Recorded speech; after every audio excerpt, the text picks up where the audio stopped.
It seems today that all you see is violence in movies and sex on TV.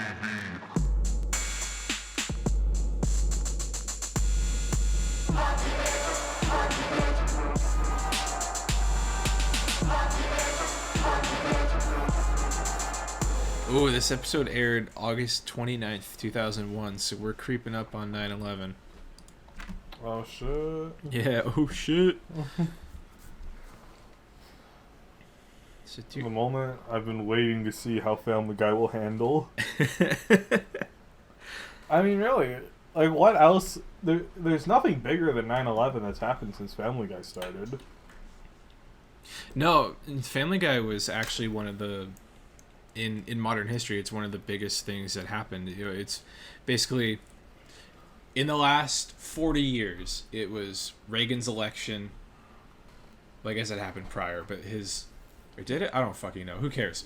I don't know years. Reagan's election, the war on drugs, George H.W. Bush, Clinton, Desert Storm, Family Guy, 9/11,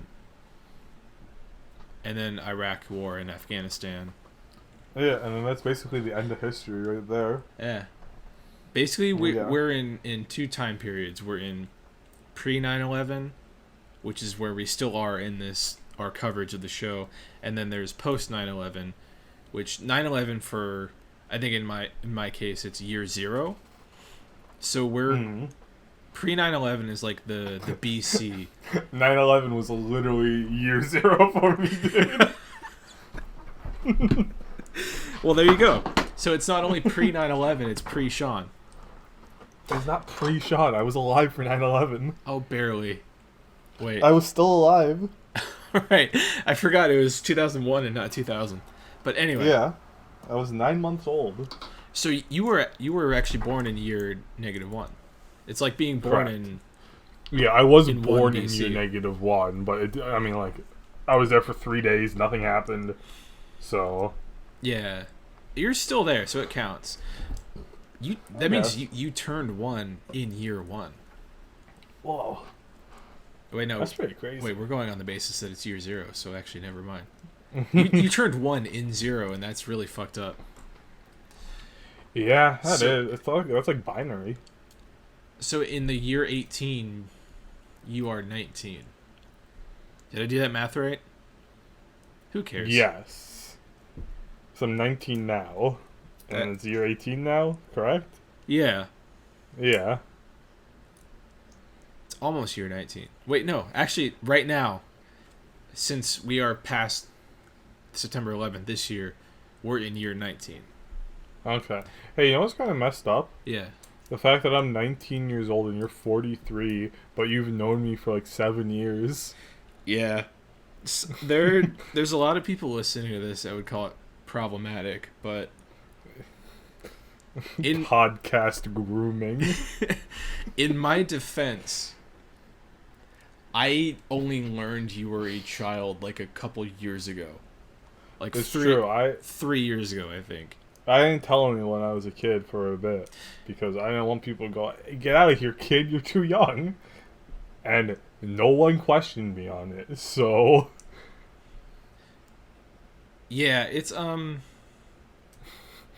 That's actually kind of an indictment about us, I think. Yeah, about like how we behave in our attitudes, and like how you, an actual child, were indiscernible from multiple adults.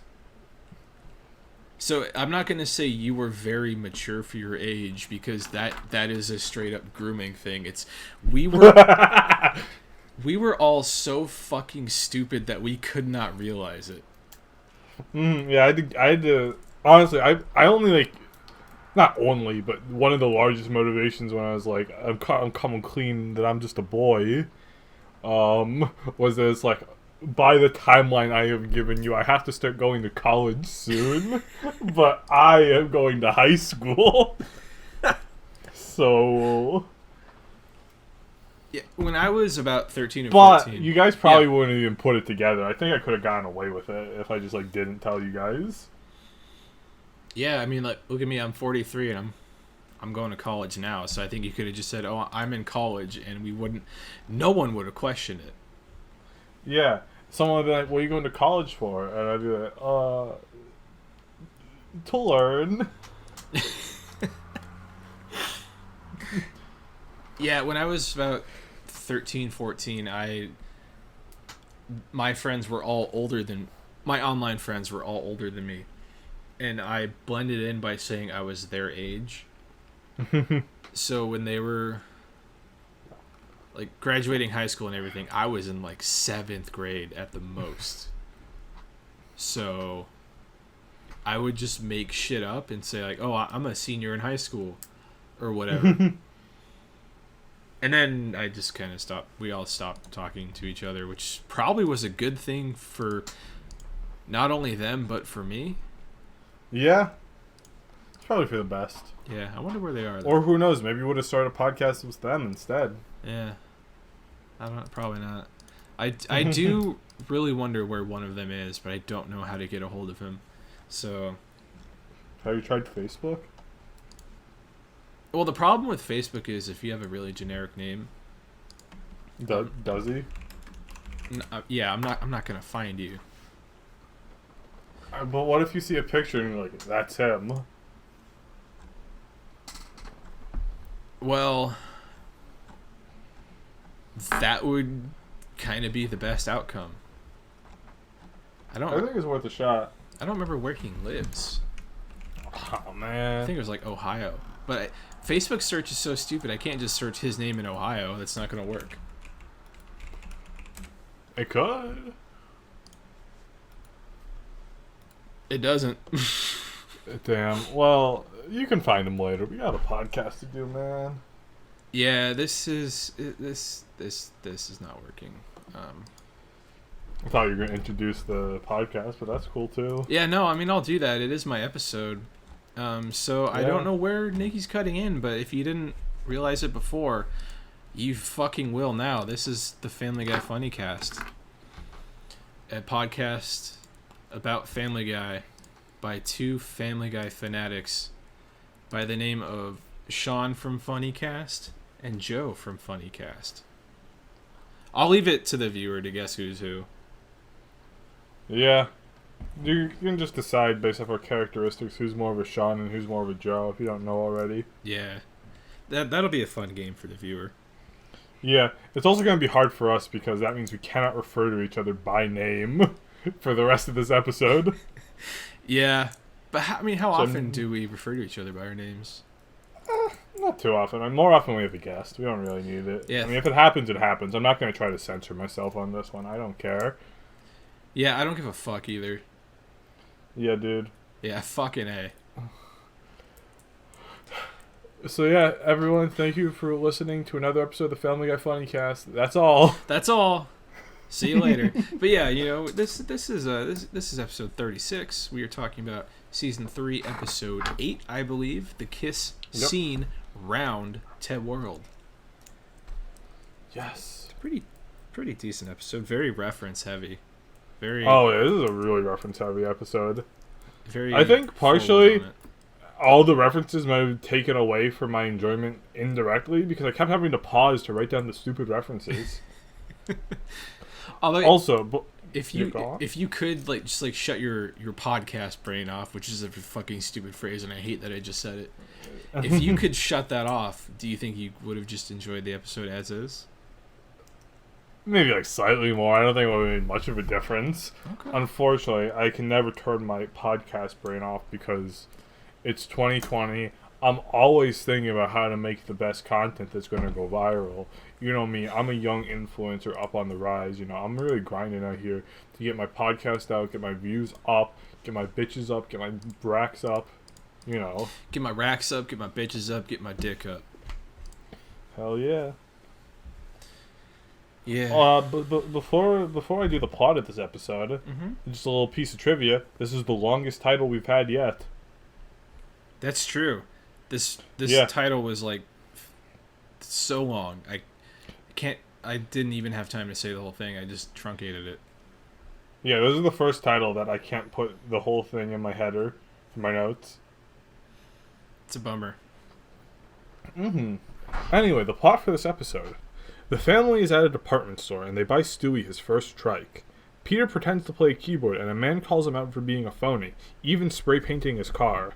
At school, Neil Goldman has a crush on Meg, but Meg rejects him. When the news comes to report on the arrest of a teacher, Meg develops a crush on the anchor, Tom Tucker. There's an opportunity for an internship at the news, and Meg gets the women's slot as the other girls are too hot.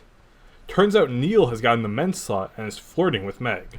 Meg is still crushing on Tom Tucker, but he does not reciprocate. Stewie has his trike stolen by a bully. An anti-media mass murderer is on the top of Town Hall holding Hugh Downs hostage. The news sends Meg and Neil in the helicopter, as Tom and Diane don't want to get shot. Hugh escapes, but the shooter starts to shoot the helicopter, forcing it to land. Meg kisses Neil as she thinks she's going to die, but then Hugh takes down the shooter. Somehow, Neil has recorded their kiss and aired it on the news. At school, everyone makes fun of Meg for it. Stewie tries to go to the police for help, but they're useless, and fails to sign up at a gym to get strong enough to take it back. The Griffins invite the Goldmans over, and they have dinner at the Goldmans' house. Meg has had enough, so she publishes a report making fun of Neil, so people realize they are not a thing. Stewie kidnaps his bully and is going to torture him, but Lois finds his trike, stopping Stewie. Neil decides to jump off the town hall because of Meg's report. The newscopter pushes Neil off, and Meg rushes to save him. They reconcile, but Meg makes it clear she's not into him. A man calls Neil a phony. And that's the episode, folks. I forgot that this was such a lore dump of an episode. Yeah. Yeah, you got Neil lore, you got his parents, you even got how his parents met. Well, I guess their first and how kiss, they sound. I should say. Yeah, the first kiss, how they sound, which spoilers, if you didn't see this one coming, they sound like Jewish people. What? Very stereotypical Jews. Yeah. Classic Seth. Yeah, classic Seth. Classic anti-Semitic Seth. You got Meg is allergic to peanuts. Her first kiss ever. Her first kiss. Stewie's first trike. He gives the trike a little kiss. You get to see Cleveland and Loretta's wedding. Oh, that's true, yeah. Yeah, so if you're a Family Guy lore aficionado like myself, this is a must-see episode. Yeah, there's so much, like, I can't even say everything that's in the episode because I just don't remember it. That's how much there was. If we could say everything that was in the episode, you should probably just watch the episode instead. Yeah, a good thing to do actually is to watch the episode along with us as we talk about it. Yeah, so just, you turn the episode on, you watch about 5 minutes, pause it for about 40 minutes, and then you can go back to it. It's a solid plan. Sometimes I do that while we're talking about the episode because I either have not watched it or forgot everything about it. So yeah, if you are watching along with us right now for this episode, get ready to pause the episode because you know what just happened 3 days ago? Kinda. I lost my virginity. Congrats. Thanks, man. Yeah, it's been a long time coming. I am 47 years old. It was about time for this to happen. And I'm just like that Crash Bandicoot game you love playing. Yeah, God, Crash Bandicoot 4. It's about time. Blank from Funnycast got laid. Hell yeah! But no, we had an election. I had an erection. Nice. Epic. Yeah, we had the 2002 election just happened, which is why we delayed the podcast for so long, and also because it was my special co-host's mom's birthday, and also because I have been very low energy since daylight savings. Yeah, this lack of sunlight is really getting to me. Daylight savings is such a very low testosterone move, and it's really hurt my boy. He's very low T right now. Yeah. Dude, I've been feeling, on a serious note, I've been feeling so low energy lately. It's not been good for me, dude. Yeah, it's that combined with all the dread about the election. Dude, I don't give a fuck about the election. I don't want to see Trump win. But Biden winning is it's also very disappointing because you know me. I think you and I both were, but I was very, very Bernie bro. As much as they don't actually exist, and it's such a stupid thing to say. However, we have been pretty toxic towards women lately, so... Okay, well, that's just unrelated to my endorsement, alright? I don't know. The election counting has been so slow. That's the thing that's really been, like, getting me. I don't even care about the actual results, but it's like, just hurry up. I just want to know who's my dang president. I just want to know who I have to pray for every night.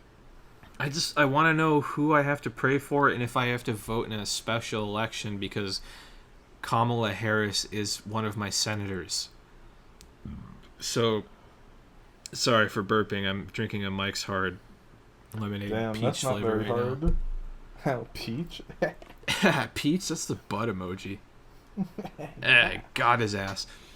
Yeah, like, do I have to vote in a special interim election for a new senator? Like, what's going on? Probably, yeah. Is Dianne Feinstein gonna collapse and die in office? Like, she... Probably not, no.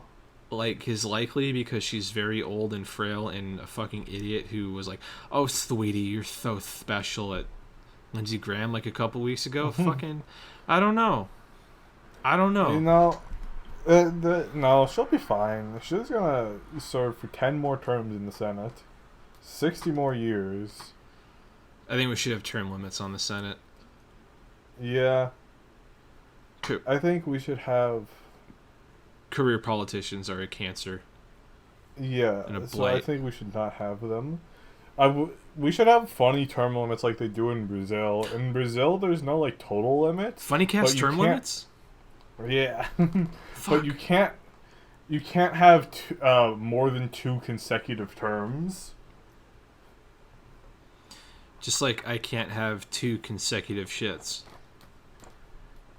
I mean, you could if you really cared. What?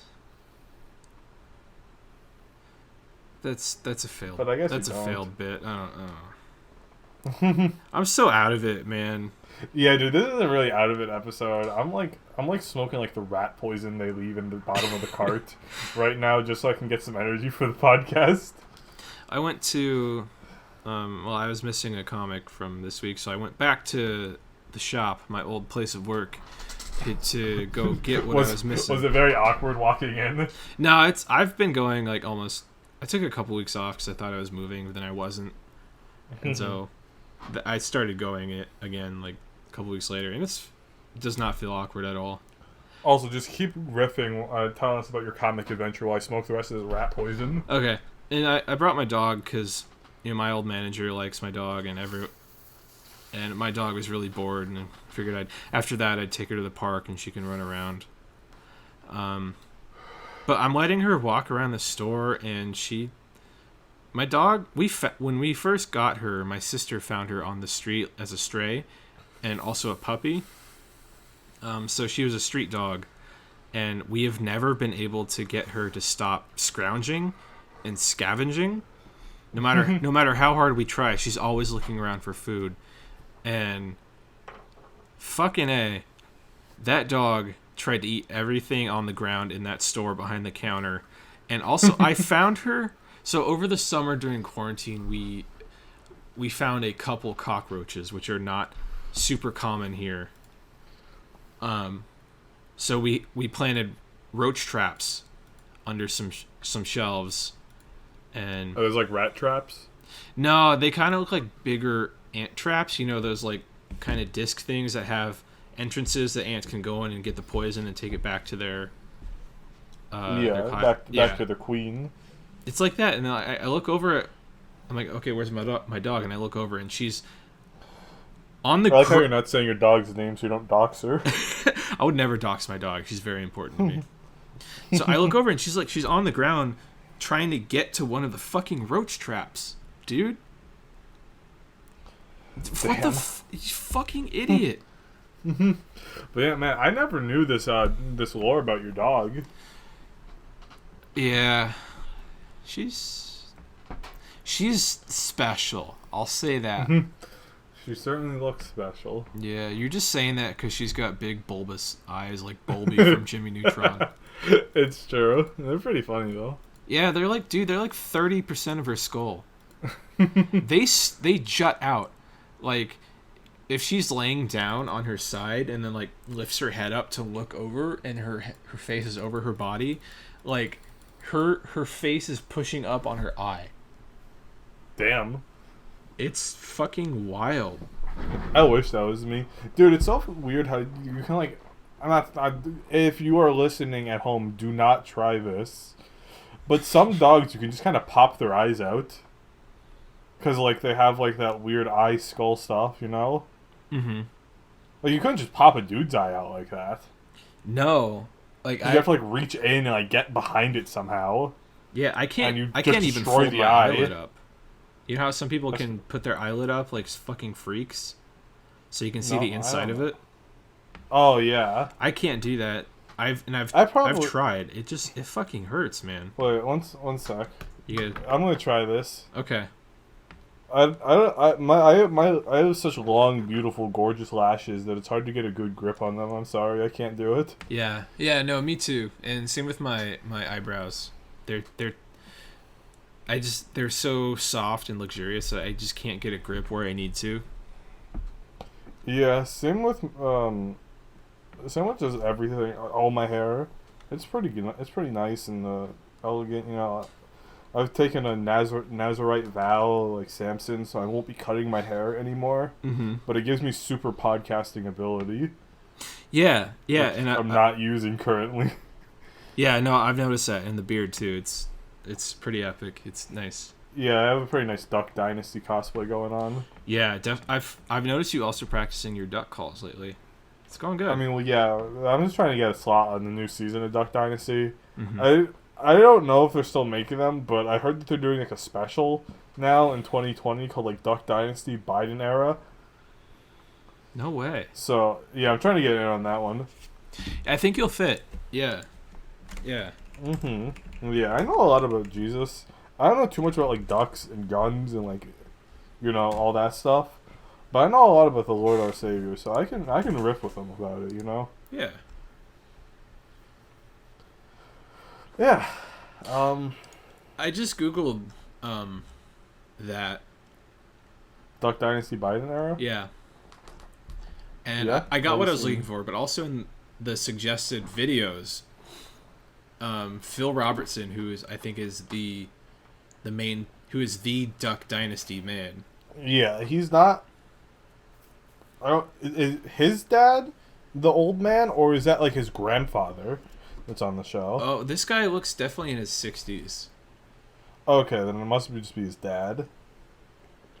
So he's got a YouTube channel. Hell yeah. He's got 500,000 subscribers. That's actually kind of low. That's kind of bad for the Duck Dynasty, dude. Yeah. He's going to get those numbers up. It's pretty low, but it's also about where I imagined they would be. Yeah, I guess 500,000 now is decent. I would imagine, if I had to guess though, like if you told me how much the Duck Dynasty guy's YouTube was, I would have probably predicted like higher subscribers, but in a lower view count. Mm-hmm. You know? Yeah. Like one of those old YouTube channels that just don't get popularity anymore, like Tobuscus. Yeah, I love Tobuscus. So many classic videos. Yeah, so many classic videos. The other day he said MAGA 2020. Dude, actually, the Tobuscus thing's really funny to me. Can we talk about that for a little bit? Yeah. Can I finish the Phil Robertson thing? Yeah. Finish the Phil Robertson thing, then we'll go back to Tobuscus. His YouTube channel, his video is from September 3rd. The Democratic Party platform is satanic, and Joe Biden is not Jesus. Phil Robertson holds nothing back. There's only been one light, and he sure ain't Joe Biden. That's a pretty good line. Okay, so also in the description he has links to some other videos. One of them is how Phil Robertson met his daughter. What? Dude, what? For the first time ever, Phil publicly reveals that he has a daughter. The story of how Phil came to know her is one of grace, love, redemption, and what it means to be a believer.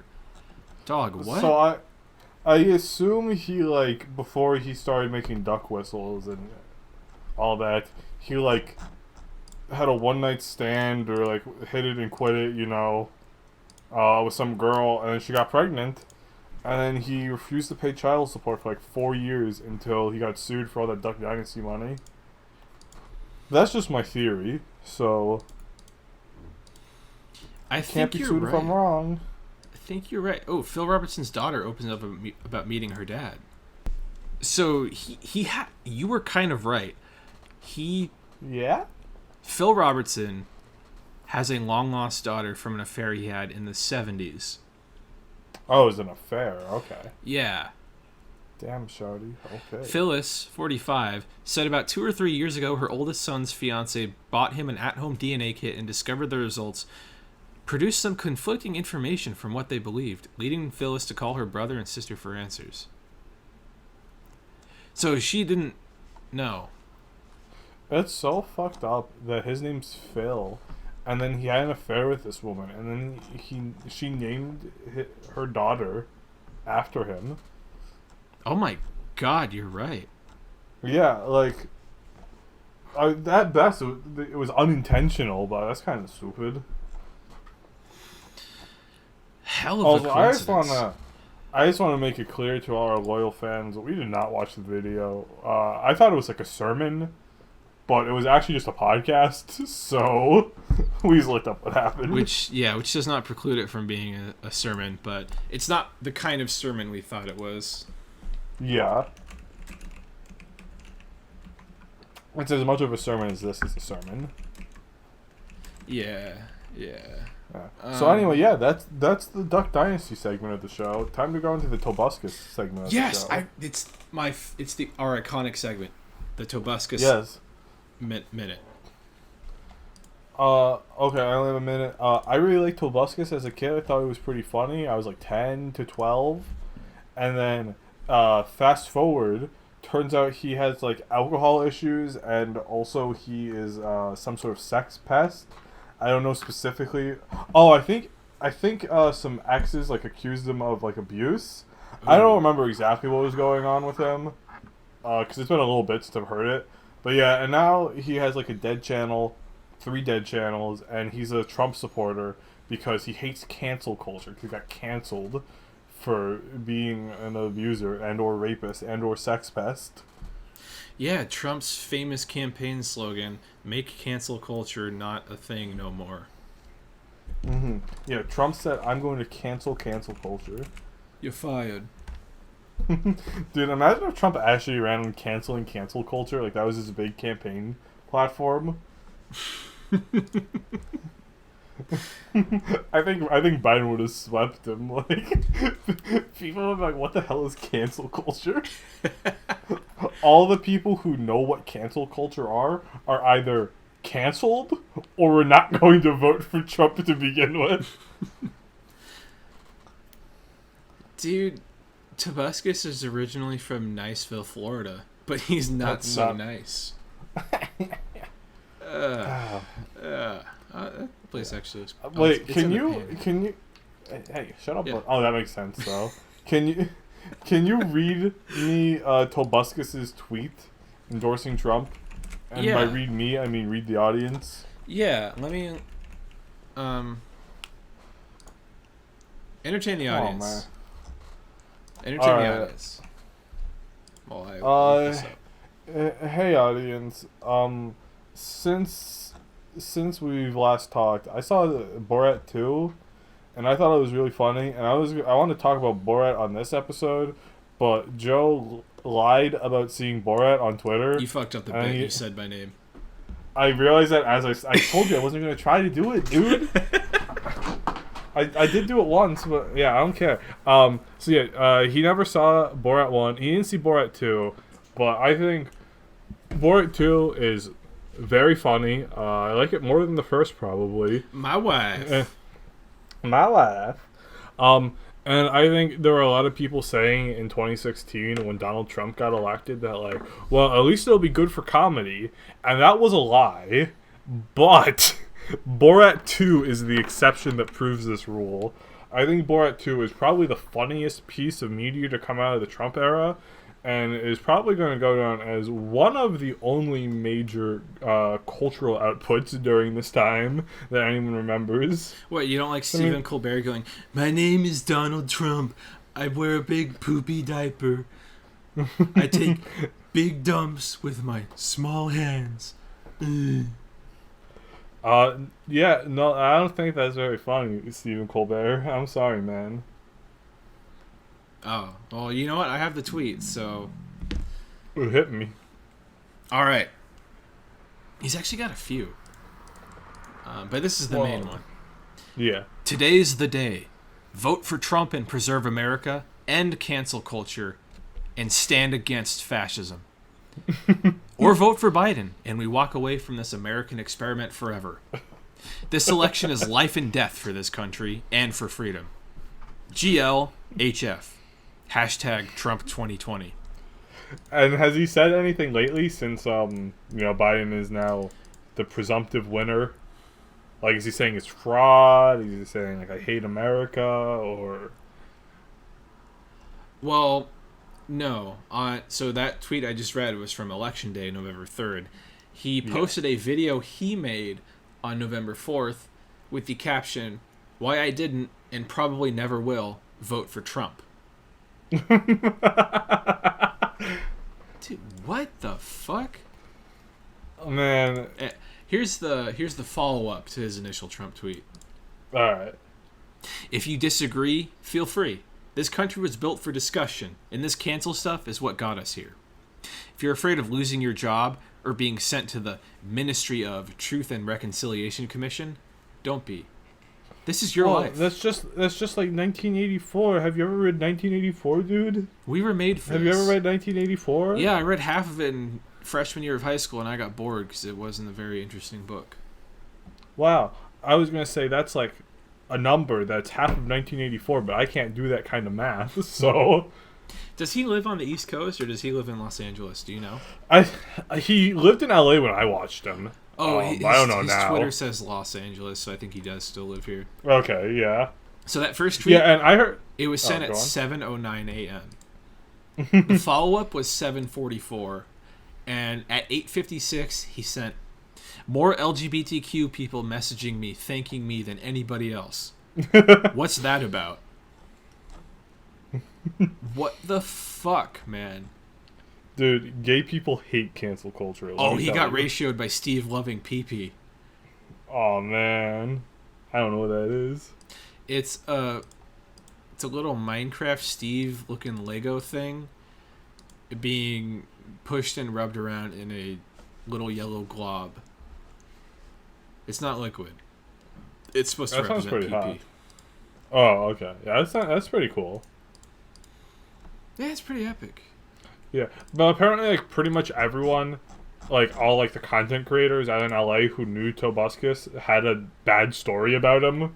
So, I guess, I don't know, man. I guess making those Minecraft Let's Plays really went to your head. And those, video game trailer songs. They really corrupt a man. I hate seeing this, but if you look at a picture of him, it's not surprising. Damn. Yeah, I mean, these dudes are out here acting like, you know, they're Harvey Weinstein or Roman Polanski when, like, they're just, like, a YouTube creator. Dude, Roman Polanski making vlogs on YouTube would be fucking amazing. Yeah, Nicky would be pretty excited about that. Roman Polanski is one of his favorite directors. Online is so fucking scary. Yeah, dude. We've made a lot of jokes about Discord pedophiles, but I have encountered multiple Discord pedophiles. Have you really? Yeah, dude. I called one out. Like, I had to, like, expose one because I knew the girl. She was like 15 at the time. What the fuck? And he was a grown man. I had to, like, call him out and, like, you know, make sure people. And I noticed that he was always hanging around our young girls. Yeah, and I also knew this admin of a server who was like a pedophile, and last I had heard, the girl was like trying to press charges against him, but I don't know if anything came of that. I sure hope so. Yeah, I don't know. I was like, the girl was like friend of a friend, so like I didn't really know what was going on. So I did not grow up in the Discord generation, but when I was in high school, I knew one of the, I guess, popular girls. And I didn't hear this from her firsthand, but I heard that she was dating, when we were juniors, around 16, 17, she was dating someone 20 years old. damn. That dude definitely is a Discord admin right now. If not a Reddit 100%. Moderator. Oh yeah, dude. He was probably a moderator on r/jailbait before it got banned. Yeah, definitely r/teenagers. Yeah. Wait, I forgot that's real. That's real, not a porn sub. No, but there's definitely a lot of adults pretending to be teenagers in there. Oh yeah, definitely. 100. Dude, Reddit's weird. Yeah. I'm glad I don't use Reddit nearly as much as I used to. If I only browse certain subreddits, which is what you're definitely supposed to do, because just browsing it as a whole is fucking cancerous. But when I browse r/all, I wish that I browse it on my computer, because there are so many subreddits and users that I hate seeing and want to block. Just never see them. Yeah, I understand. Yeah, I pretty much only use Reddit at this point as like, man, I'm really bored. What am I gonna do? Or I also have a multi-Reddit set of porn subs that I like. Yeah, we here at the Funnycast are hopelessly addicted to pornography. Honestly, that's kind of true. Yeah, so this really isn't even a bit at this point. Yeah, no, this isn't a bit. This is a call for help. Well, yeah. If you have anti-pornography resources, please DM me on the Funnycast account, not my personal. Yeah, DM them on the Funnycast account, because we both need it. Mm-hmm. Yeah, I don't know. I've been getting high every day and just jerking off. That's the only thing that really keeps me in the game right now. Yeah, mine is pretending to do my schoolwork. While you play World of Warcraft? Yeah. Changing my Discord status to jelking so no one can see me on my game activity. Is that actually why you did it? Yeah, and also it's funny. It is pretty funny. Unlike joking, which is very serious. Yeah. Well, that's a topic for another episode. I think we should talk about the episode a little bit more. Yeah. The episode of Family Guy. Let's go into the references, because I think we literally haven't even talked about the episode yet, dude. We've talked about it. You've done the summary. We talked a little bit about it. But we have to talk about how we feel about it. Okay, we kind of did that too. I didn't really like it. Okay. It was fine. This episode has one of my favorite intros at the toy store. Yeah? This episode... Yeah, no, you go. You finish. You fucking finish. Right, I was gonna say, I also thought it had a really good visual gag, but that's gonna be my favorite joke, so I'm not gonna say it yet. Okay, fine. Fuck. God. Go off, King. God damn it. King. But yeah, I've always liked this intro with the guy stalking Peter around the store, calling him a phony. Mm-hmm. I learned on the Family Guy wiki, God bless everyone that edits that guy doesn't have an official name, but fans apparently call him Holden Caulfield. Oh, because it's like the Catcher in the Rye. Yeah, Catcher in the Rye, calling people phonies or something. I've never read the book. Yeah. If you are listening to this, and I know we have some high schoolers in our demographics, if your teacher asks you to read Catcher in the Rye, refuse. Tell them that you will not be reading Catcher in the Rye. If you're not aware, Catcher in the Rye is a satanic work that has been known to hypnotize children who read it into committing horrible crimes. The man who killed John Lennon read To Catch a Mockingbird. Vladimir Lenin read... Dude, what's the name of the book? That wasn't a joke. Catcher in the Rye? Catcher in the Rye. Oh, man. Sorry, the rat poison really be hitting right now. Oh, you weren't joking. Wow. Wait, about what? The rat poison. I mean, it's not an actual rat poison, but it kind of tastes like it. Yeah, for everyone that doesn't know, which is literally everybody, Sean is on cam and showed me the cart that he just hit. Yeah. It actually says Rat X on it, which is weird. Yeah, these carts I get, right when I get to like the bottom of it, it tastes so bad. It tastes so bad. Don't bully me. Normally I would just throw them out, but I've been...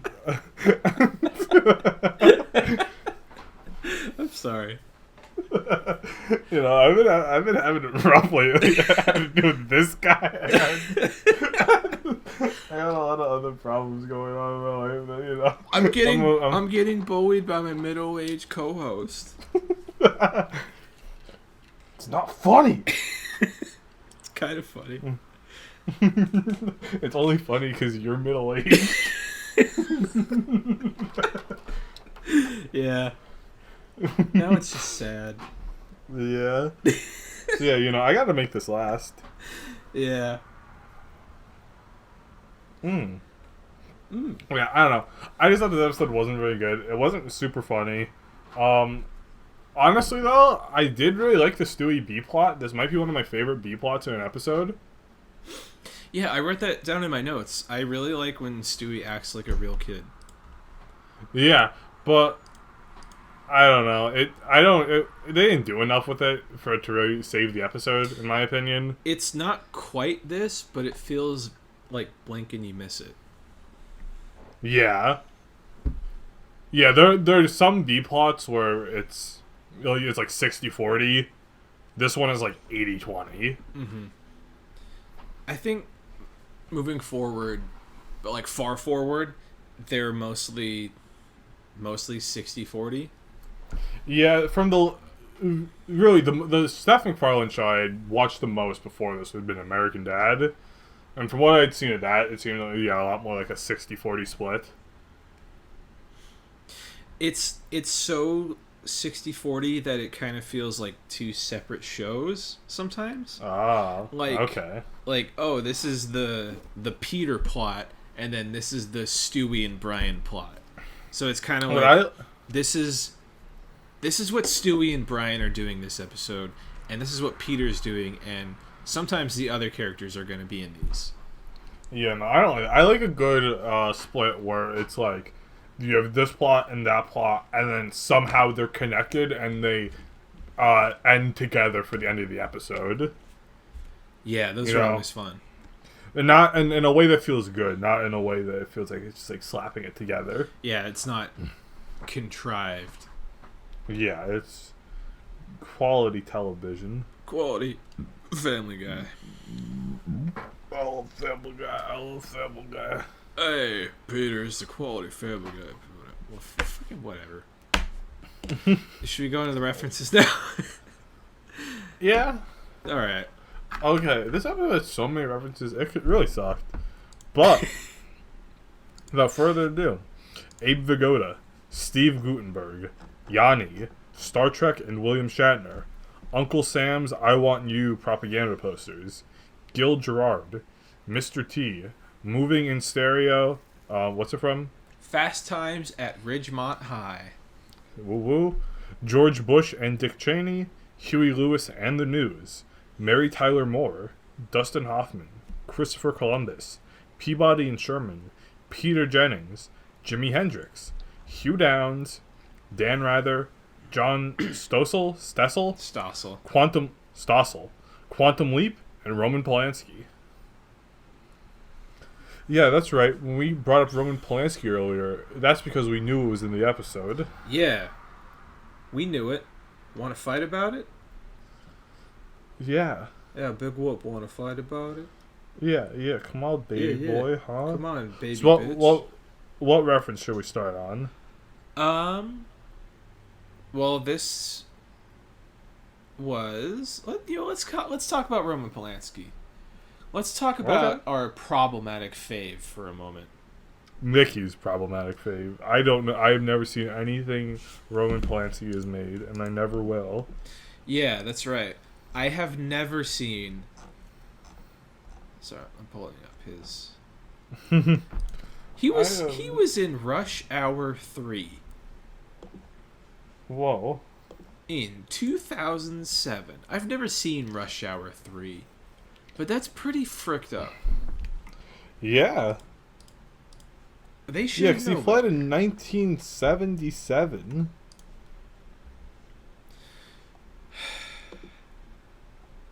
He's 87 years old right now. Okay, real talk. Whenever I imagine Roman Polanski, I always picture Steven Spielberg. I'm very sorry for everyone I'm offending with that. All of the film aficionados, film stands, film fucking snobs. Bro, you're offending Nikki. That I'm subtweeting him right now. Everyone I'm offending with that statement, I stand by it. But that's who I picture in my head. Not this generic-looking old fucking Polish man. I don't know what a generic Polish man looks like, but I imagine they all look like fucking Roman Polanski. Well, and there goes the Polish base. You know what? Fuck them. Hey, if you're Polish, don't listen to this. Yeah, no, I've never seen anything Polanski has made. You haven't seen Rosemary's Baby? No. Dude, do I look like a guy who cares about Rosemary or her baby? No, dude, I started watching his film Carnage when it came out, and I was so pissed it wasn't about the Marvel character. Yeah, dude, I haven't seen like any classic movies, so why do you think I'm just gonna pull like some deep Roman Polanski poll? But oh yeah, I know that one. Man, I'd just be straight looking at his Wikipedia page. You know what? What? No, never mind. I was gonna say I've seen this, but I haven't. I've only seen mockery of it. We should probably explain who Roman Polanski is in case you don't know. That's kind of the point of the segment. Well, the most important two things is that he is a very famous director, and B, he is a fugitive from the U.S. He raped a teenager in 1977, and because he was guilty as fuck, he ran away. And he has not been extradited. And the third thing to know is that he was married to Sharon Tate when she was killed by the Manson family. Oh, yeah, you were going to talk about the thing. The Once Upon a Time in Hollywood part of this. Which is not that's accurate, but... Yeah, you know me. I love Once Upon a Time in Hollywood. I love Quentin Tarantino. I love film. I love cinema. And yeah, if you don't know anything about the Manson family, don't watch Once Upon a Time in Hollywood, because spoilers, in this movie, the Manson family doesn't kill Sharon Tate. Holy fuck. Yeah, no, they get brutalized instead, and Sharon Tate lives, which is why it's called Once Upon a Time. If you want to learn more about the Manson family, then ask Charles Manson yourself. He's still alive in jail somewhere. Yeah, he's just jerking off in his jail cell, making, like, Frank Zappa faces. Yeah, talking to the Unabomber. Do you think... Oh, man, I bet they're best friends. I think they actually are. Maybe I made this up in my head, but I think they actually are friends. Oh, wait, shit, no. Fucking Charles Manson died 3 years ago. What?! Oh, man. I'm not bummed, but I am disappointed. Why didn't I know that? Dude, Charles Manson was 5'2". Dude, we stand a short king. This is why he killed so many people. Or had people kill people. You know what? Never mind. I forgot that the L.A. County DA believed that Manson intended to start a race war. So I don't stand this short king. Yeah. So you knew he had a swastika carved in his forehead, but you still said that? No, I actually didn't know that until just now. Dude, should have watched Once Upon a Time in Hollywood. You don't know anything about this guy. Dude, he was a fan of the Beatles. Oh, it's not looking good for Nikki. Oh. How did he die? What killed him? Well, he was 83. The Wikipedia page has a section called Illness and Death. So he died from cardiac arrest resulting from respiratory failure and colon cancer. That is ass cancer. Well, yeah, and that's what took Charles Manson. So yeah, sorry about that. Cannot ask him about the Manson family anymore. So, but we can't ask his bestie. The Unabomber's still alive. Yeah, the Unabomber is still kicking it. You can ask him about the Manson family or the Unabombing. Yeah, he'll know for sure. Yeah, I mean he was a pretty educated man, so I think he would know a thing or two. Yeah, he's actually closer to me than he is to you. He's at a Supermax in Florence, Colorado. Oh yeah, we can like meet in the middle at the Supermax and interview him. Yeah, Colorado's a little bit farther away from me than I ever remember. It is very far away. I constantly forget. I need to look at the map, not just Colorado. I always forget about Utah. I always flip them. Actually, no, I don't even flip them. Utah doesn't exist for me. Like, I always think it's California, Nevada, and then Colorado. But no, Utah's in between. For some reason. Stupid Utah. Stupid fucking Utah. I think that's enough about Polanski. Next section. Yeah, I hope he's dead sometime. You can say that. Apparently, it won't get you hurt or anything. Wishing death on Roman Polanski. Yeah, specifically Roman Polanski. I think that's fine. Yeah. Yeah. Who are we doing next? Who's next? What was it? What did we say? What was I gonna do? Well, I'm gonna do Hugh Downs now because you're gonna do the next one on your own. I'll remember which one it is. Dude, come on! You say I love this one. This is my favorite. Yeah. Hugh Malcolm Downs was an American radio and television broadcaster, announcer and programmer, television host, news anchor, TV producer, author, game show host, and music composer. And that was his first sentence of his Wikipedia bio. But yeah, he was a big deal. He was a co-host of the NBC News Today for 9 years. He hosted the game show Concentration. He was an anchor for a magazine from 1978 to 1999. And he has recently passed away in July of heart failure at the age of 99 in Scottsdale, Arizona. I used to live near Scottsdale. Nice. You could have met him. Maybe. Also, on his Wikipedia page, it says he's a libertarian because he opposes the war on drugs. But, like, I'm going to let you fellas know something about politics. Libertarians aren't the only people who oppose the war on drugs. Yeah, also libertarians are pedophiles by definition.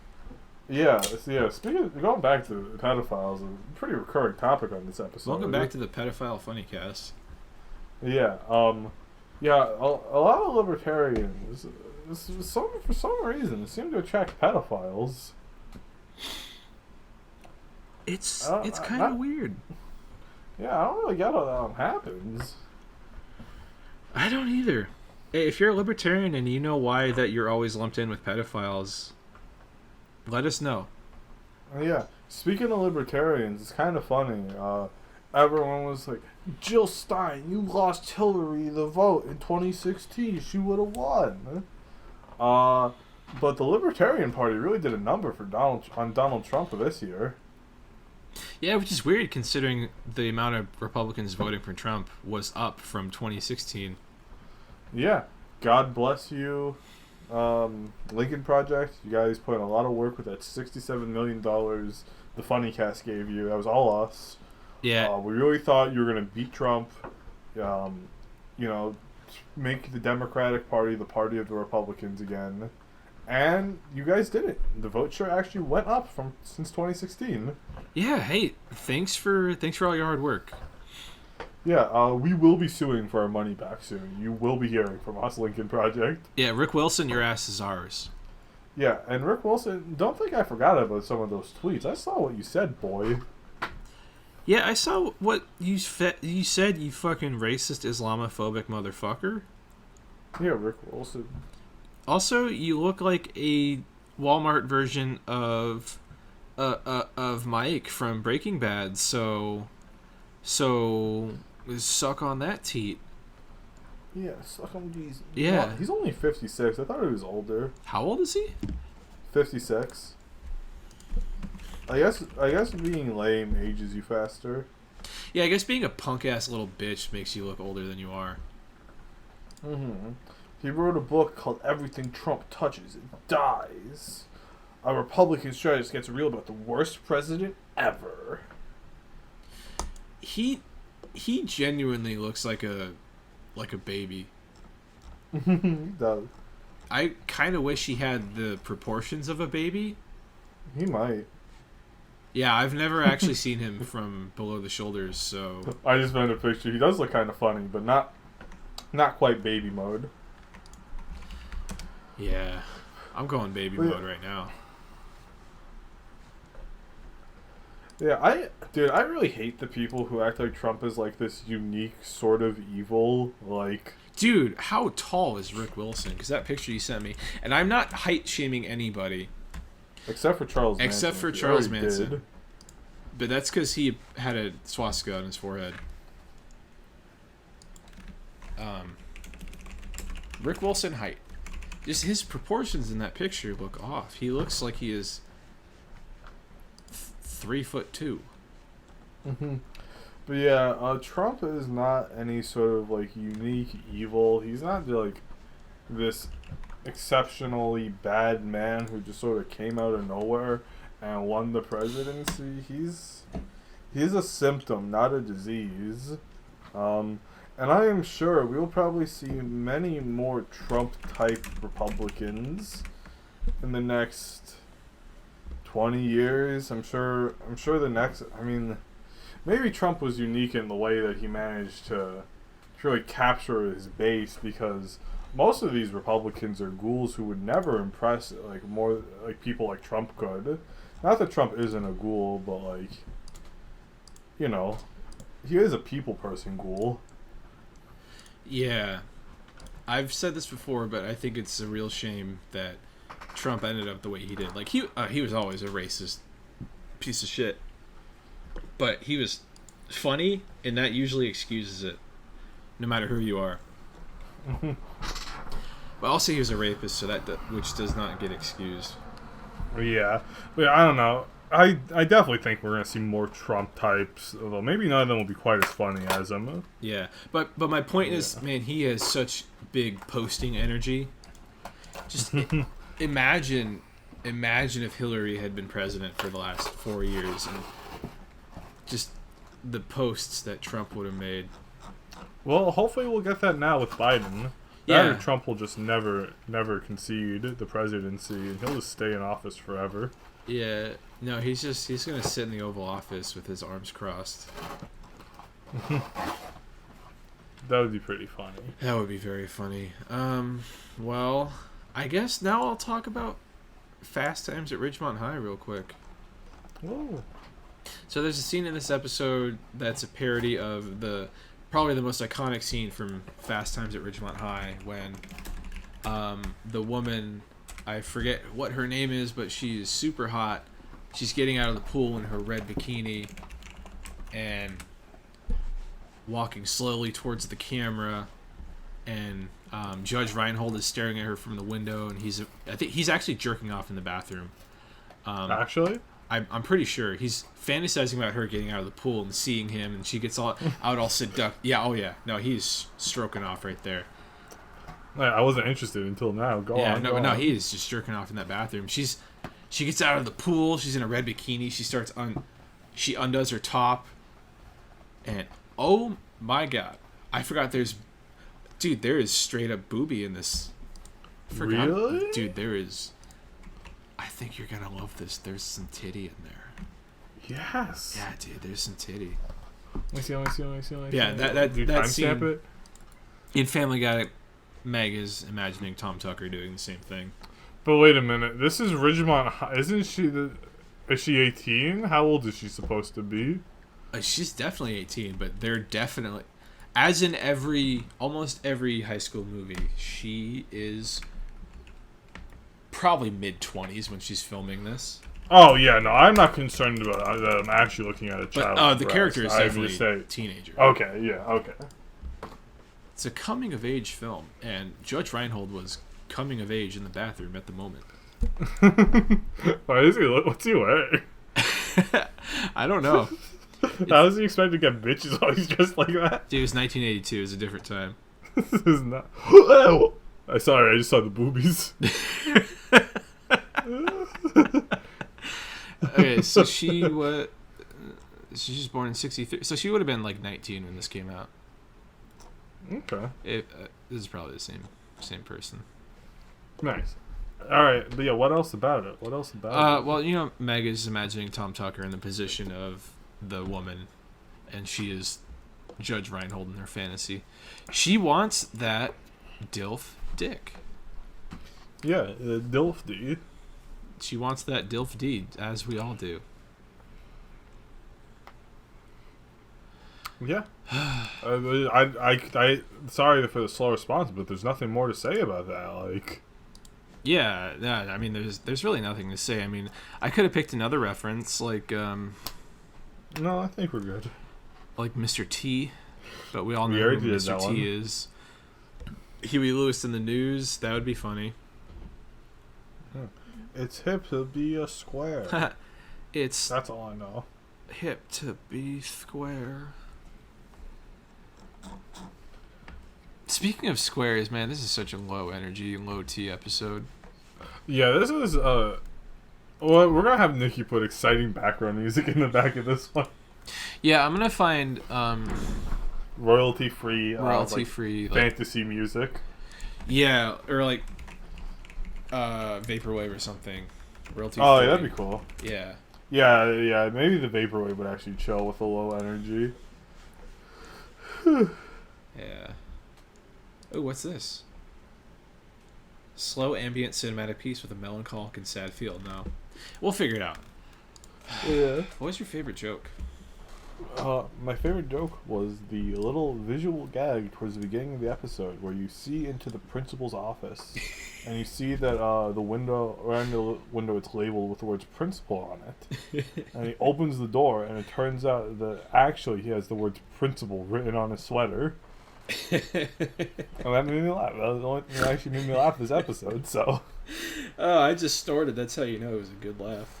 You snorted just for me describing it? Yeah.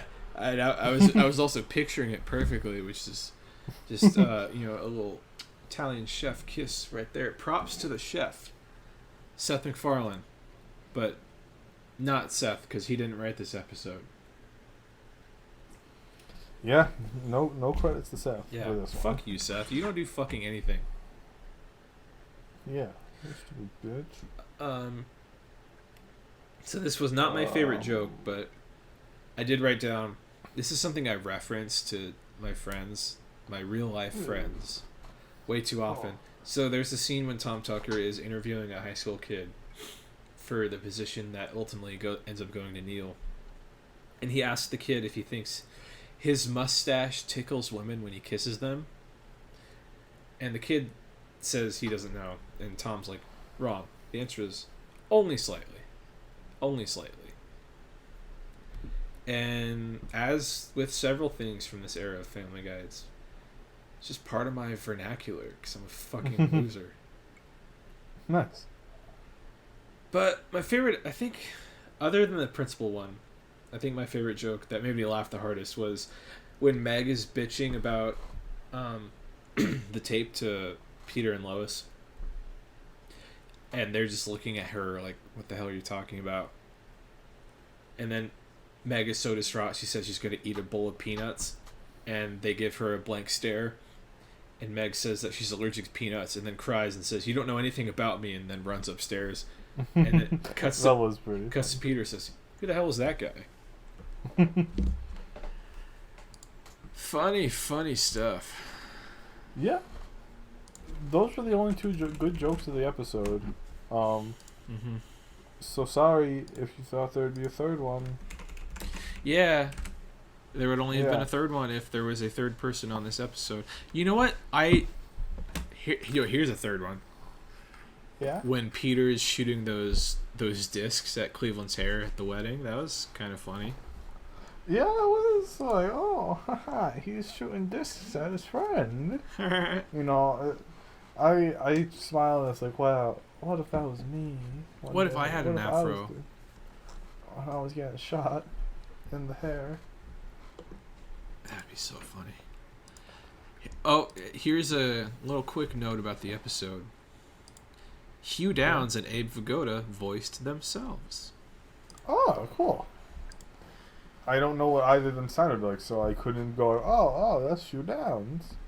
Yeah. Here's also a little note about the episode. Mm-hmm. There's another error with the subtitles on this one. Tell me more. When that guy says, I killed a hooker and she's in my trunk or whatever, and the actual line is, I killed a Baltic hooker, right? The subtitles have it as, I killed a Spanish hooker. Oh, you're right. That's... Hulu. You're being silly. I have to assume that this isn't Hulu's fault, like, because like this is not like a mishearing or something. Like, yeah, it's probably like in the script or something. I think that's usually where those come from. Yeah, they probably had a different. They probably wrote the script and then the voice actor said a different line. Like, yeah, that's pretty good. Let's keep it. Let's keep it. Exactly, just like that. Couple other notes. Yeah. I believe we mentioned this in the cold open, unless we weren't recording then. But Meg is allergic to peanuts. Some Meg lore. And I'm reading this next one right off the Family Guy wiki. During a news broadcast, Tom Tucker mentions the loss of Betsy LeBeau to Fred Johnson in a school board race. LeBeau was mentioned as a candidate for school board in the past episode Running Mates. Wow. That's pretty cool. Continuity for you. Yeah, that's a little continuity that I didn't even pick up on. I kind of feel bad about this one now. Yeah, Family Guy lore is a little bit deeper than people give it credit for. Yeah, Family Guy lore is also kind of one of the most important things in my life right now, so I really need to get my act together. I'm sorry, everyone. Yeah, we'll be back at 100%. If not next time, then soon. Yeah, well, that's good though. If this was like a good episode, maybe I'd feel bad, but it's not, so it's okay. Yeah, I feel ya. Yeah. Want to go commit voter fraud?